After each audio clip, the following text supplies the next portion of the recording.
Welcome. In 60 seconds, you'll learn essential Excel formulas to boost your spreadsheets. Open a simple sales sheet. We'll walk through sum and average first.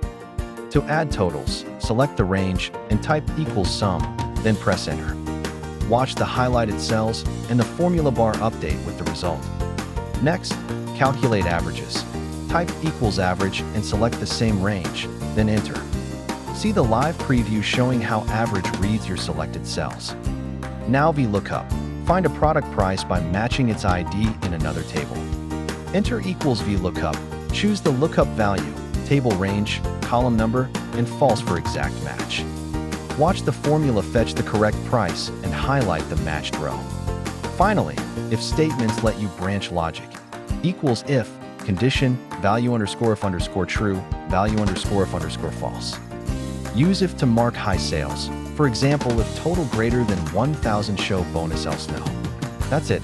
Practice these 4 formulas and build smarter spreadsheets today.